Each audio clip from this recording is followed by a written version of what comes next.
Hello guys! Magandang hapon sa inyong lahat. I am Chin Rodriguez, Mamasa Grishana, a feed reader, also at a reader. So kayo ka pala to.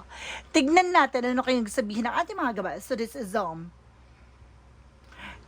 a monthly gabay for the month of June 2026 for the sign of Aquarius. Aquarius, welcome sa my channel. Ano kayang messages, advices ng spirit guides ang ating masasagap for today's video? Kaya kayang energy or kaganapan sa buhay ng mga Aquarius signs ang ating mga gilap. So guys, this reading is a general reading lamang, hindi lahat makaka-resonate. Kunin lang ang makaka-relate sa inyo. And comment down below kung kaninong energy ang ating nasagap. And of course, don't forget to like and subscribe my channel and hit the notification bell for more videos update. Maraming salamat sa mga walang sawang pag-support sa aking channel, lalo-lalo nang skip ng ads, so ipagpalain kayo ng Diyos at may kapal siksik lig-lig nag-uumapaw na biyayang manambalik sa inyo. So let's see guys, what is the messages, advices ng ating angel spirit para sa ating mga kapatid na Aquarius. Handa na ba kayo? So let's see and watch this. Hagilapin at tuklasin natin maaaring masagap sa energy ng ating mga kapatid na Aquarius. Angels, let's give me information po. So there's a Ten of Swords. There's something, a sabotage. Some of you guys may sumasabotahe. No, there's something betrayal. So mayroong traidor. No, mayroong taong kumbaga nagsisinungaling behind your back, no? Meron ditong parang, I feel, parang nagsisinungaling na kumbaga yung mga sinasabi niya ay maaaring taliwas, no, sa kanyang ginagawa, no? Parang bagay na gusto niyang, kumbaga, there's something, changes, no? Parang gusto niya mabago ang situations or mabago yung positions mo. Let's see what is the additional messages. And there's something guys with Ace of Wands, something a plan. No, there's an Ace of Wands, something a plan, a project coming in. So may mga proyekto, plano, no, sa iyo na maaaring magbubukas sa panibagong pintuan. Let's see. And there's something at Ten of Wands, something burden. So mayroong mga bagay na maaaring nagpapabigat sa situation mo. Now, there's an obligation, responsibilities. And some of you guys, no, mayroong bagay na maaaring nagpapabigat at nagbibigay pasakit at pasanin sa situations mo or sa buhay mo. And there's a Four of Pentacles, there's a budgeting, so kailangan mo mag-budget. No, may mga responsibilidad ka, marami ka mga hinuhulugan, mga binabayaran. No, maraming mga obligasyon, responsibilidad maaring kumbaga nararanasan mo as of now, guys. And there's the Queen of Wands. So there's something confident. Lakas mo loob mo, tapangan mo, ha? Kailangan palaban ka dyan. Alisin mo yung alilangan na takot mo. No? Kailangan mong mas maging matapang. And of course, there's the King of Pentacles, being security and provider with your family. So, pinapakita dito. Proteksyonan mo naman yung bagay na meron ka. Pagkaingatan mo ito. What is the Ten of Swords? Ito yung gusto ko malaman, guys. A Ten of Swords represents with a Death card. So, there's a beginning. So, may mga bagay na matatapos na. O ngayong buwan na to, no? There's something related about sa Death card. So, malalaman mo na kung sino yung sumabutahe at trumaydor sa inyo mula sa pagkamatay ng isang tao. Or maaari meron dito some of you na baka namatay yung person mo, namatay to. There's a crosswatcher out there, no? Meron ditong Death card No? Nakita mo yan, there's something sabotage. So, ibig sabihin, meron ditong trumaydor. No? There's a different ending. So, talagang tinapos, no? And of course, I feel something with there's a negative energy, guys. No, mag-ingat po kayo. Now, with the Ace of Wands, so there's something, a Five of Wands, there's a complication. So, may mga plano ka, no? Like projects, documents, and informations na maaaring magdala ng komplikasyon. Kaya kailangan mag-ingat kayo. Now, huwag kayo nag-share ng thoughts, ng information with other people. Kasi may evil eye. Now, may inggitera. What is the Ten of Swords? Ten of Wands, sorry. There is a Sun card. There's something a pure positive outcome. So, there's an obligation, responsibilities, overloaded, burden. So, maaaring maliliwanagan ka. There's a purification. May mga bagay na parang lilinisin sa'yo. No? Tatanggalin, aalisin ang mga bagay na magbibigay balakid sa pag-unlad mo. No? Tantanan mo rin, no? May mga bagay na kailangan mo tigilan, no? Yung, there's something a bad habits. No, like for example, madalas ka mangutang, manghiram, no, or etc. Bumili ng kung ano-ano man yan. No, kumbaga maging aware ka at maging practical ka. No? And yung kastantanan mo kasi there's something na parang patong-patong na obligasyon na naiipit ka sa situations. What is the Four of Pentacles? Represents with Ace of Swords, wind of mental clarity. Bagay na maaaring magbibigay liwanag. Linaw sa'yo how to manage and control your finances. So dito parang mas magigigpit ka talaga ng sinturon. No? Papangalagaan mo ano man yung bagay na meron ka dito. There's the Queen of Wands, reference with the Five of Cups, something disappointment. Na may mga part lang dito na maaaring madidisappoint ka. No? At meron bagay na parang kumbaga nawawalan ka ng gana the way sa mga bagay na nalalaman mo. No? Mga bagay na nararanasan mo. So you need to boost your confidence. No? What is the King of Pentacles? There's an Eight of Cups, something I'm moving forward. Or there's something I'm moving on. Now, there's something a recovery from the pain, from the struggles. No, kailangan mo lang maging secure. No, there's an abandonment. Na parang ba yung mga bagay na kailangan mo pakawalan. No, at maging secure ka at practical ka. How to manage and control. No, your income, your profit. So let's see what is the Ten of Swords because the Death card. There's a Knight of Cups, there's an offer. Oh, mag-ingat ka sa pagtanggap-tanggap na pagkain ha. Inumin, pagkain, mag-ingat ka. Dahil there's a possibility na maaring lasunin ka or gawa na eksena towards you. Now there's an offer. Now there's an apology coming in then at the same time. And there's a magician. See, there's something all about magician. Now there's a creator. So may gumagawa talaga para magdala ng komplikasyon sa'yo. Ano man yung plano mo, lahat ng gagawin mo, sasabotahihin ito. No? Lahat ng plano mo, lahat ng gagawin mo, lahat ng hakbangin mo, hindi magtatagumpay gawa ng mayroong gumagawa ng complication sa'yo. No? Etong tao na to sa paligid mo lang siya. What is the Ten of Wands and the Sun card? Kasi malalaman mo kung ano yung mga bagay nagpapabigat sa situations mo. There's a Page of Pentacles. No, there's a mean best wisely. So, there's a manifestation. So, pinapakita dito, no? Kumbaga kung may mga bala ka, plano ka, no? Like for investment, no? For a new business, for a new business venture, you work, no? Kailangan mong mas maging secure, no? Huwag ka na nagkukwento. Kasi nadidelays, nakaka-cancel. No, at nauun siya nauudlot. No, dahil may mga inggitera sa paligid mo. And there's the King of Wands, something vision. So may mga bagay na parang unti-unting ipapakita sa'yo. No, may mga bagay na unti-unting liliwanag sa pananaw mo, sa sitwasyon mo, sa kalagayan mo. No? What is the additional messages with the Queen of Wands and the Five of Cups? Reverse with the Tower moment in reverse. There's something guys with the revealing. So mayroong mga bagay na maaring mabuo ulit. No? Ang lakas ng loob at tapang mo ay maaring kumbaga mas magiging palaban ka na this time. So bagay na maaring mayroong dito na disappoint ka, pero it's a part na para ma-encourage ka, no? Yung losses, it's a part of your journey para i-appreciate yung mga bagay-bagay. What is the King of Pentacles? Request the Eight of Cups. There is something at Seven of Pentacles, there's a harvest time. So it's all about harvest moments. So talagang may mga bagay kang pagdadaanan. Kumbaga, kailangan mo lang talaga i-let go yung mga bagay na hindi mo kontrolado. Yung mga bagay na alam mong nangyari na wag mo isinkin sa utak mo, ganito, ganyan, negative.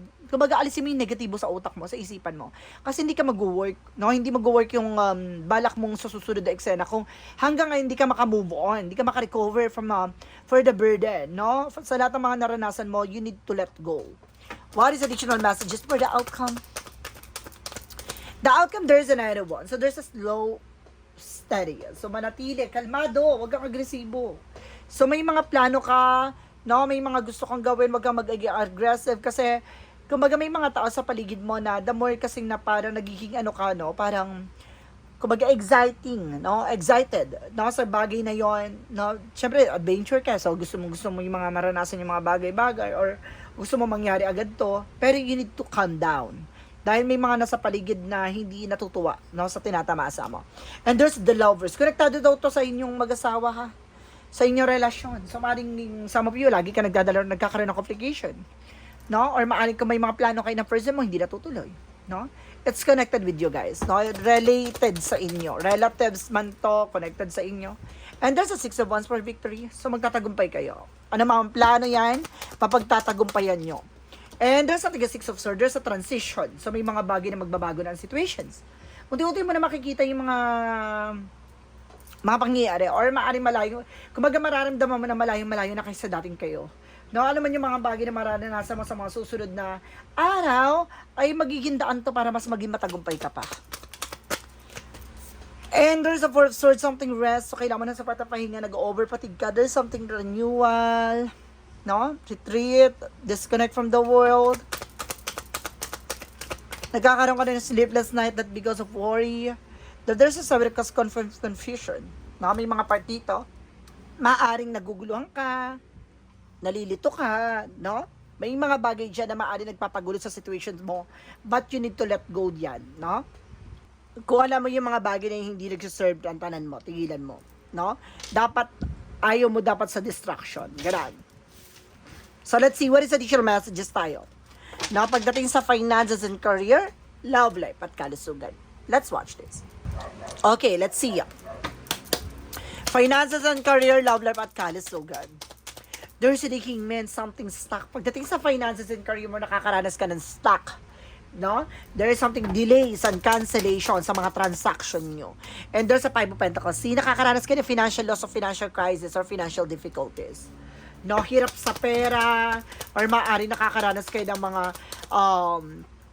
kumbaga pagbagal ng pasok ng ganito at the same time na parang namatumal. There's a Three of Wands. No, there is a waiting for ship or waiting for a soul. May mga hinihintay kayo. No, like paper documents. No, there's a possibility na makakaalis ka international. So mayroon kang balak mga ibang bansa. No? And there's a Queen of Cups, emotional intelligence. Pagdating sa emosyon, kailangan mo maging kalmado. Huwag ka padadala ng tensyon, ha? And there's the Four of Cups. No, may mga bagay na unti-unti mo na matatanggap. With the Four of Cups in reverse, no, maaaring may mga offer dito na tatanggapin mo. And there's a Chariot for action movement. Magkakaroon ng changes sa development sa situations mo. No, talaga magkakaroon ng pagbabago. No, let's see. Additional messages tayo pagdating sa love life. There's the world. Some of you, no, meron dito international trouble with you guys, with your partner. O maaaring nasa ibang bansa yung person mo. O nasa ibang bansa ka. And there's the full card for new beginning. So magkakaroon kayo ng bagong eksena talaga. No? And there's a Ten of Cups, something in happiness. So magiging masaya ka. Magiging maligaya kayo ng person mo, guys. There's a Nine of Pentacles. There's a potential for abundance. So may potential kayo para maging malago ang relasyon. Pagsasama, ganon. And there's a Nine of Cups. Now, there's a wish fulfillment. So, matutupad yun yung mga pangarap nyo. Oh my God! Ang ganda ng energy yung dalawa na person mo, ha? And there's an Ace of Pentacles. There's a big shit and big money coming in. There's something, a solid, no connection, the two of you guys. No, talagang maganda ang connection yung dalawa.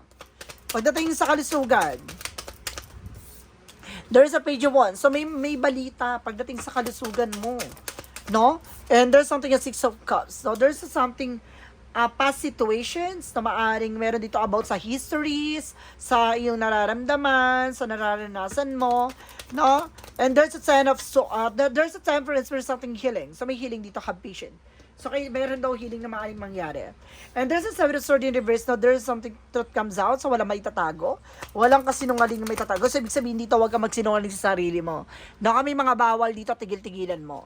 No, and there's a Page of Cups, something fishy. So, meron dito malansang isda. So, ibig sabihin, there's not doing a black magic to you guys.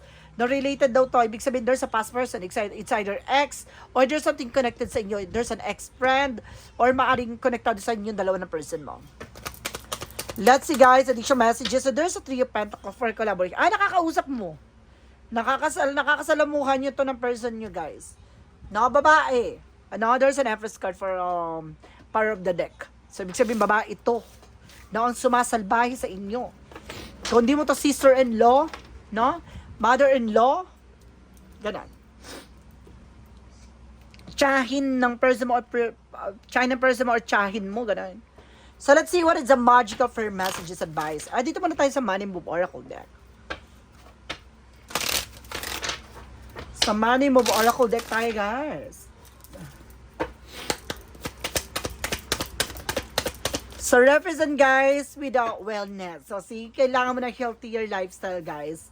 Na kailangan mo ng exercise, no? Diet, na stretching, so baka lagi ka nakaupo. What is the magic of our messages and biases? Represent, guys, with a practice, no? Kumbaga, kailangan mo i-enhance your ability and polish your skills. And there's something in marriage na meron about dito, about sa relasyon, pagsasama, What is the money move? What is an angel's number? Oh. There is a 666 for reflection. Reflect. Several unexpected development will enter your life and impact how you feel. This is a chance to reevaluate your identity. You need a mental shift towards a greater optimism, self-assurance, and trust. Put your faith in your gut and inner voice. Pay attention to your feeling and use them to help you become a better person. So, see, there's a love and affection. So, kailangan, kumbaga, kung ano naman yung bagay na ipapakita mo, yun mga bagay na magiging reflection nito. So, maging mabuti ka sa lahat ng bagay para maging mabuti rin ang mga tao or bagay sa situations mo. No? Kumbaga, there's a mirroring. Parang ganon, no? Ano man yung bagay na ikaw ay sumasalamin lamang yun sa mga bagay na ginagawa mo. Diba? Kakasabi ko lang, there's a reflection. Diba? I told you. And there's a north with the purpose. It's all about purpose in life. So, maging mabuti ka sa lahat ng bagay, guys. So, kumaga meron ditong, baka may attitudes ka rin at the same time. So, kailangan pantanan mo yung no? Yung mga ugaling, tigil-tigilan na yung ganan.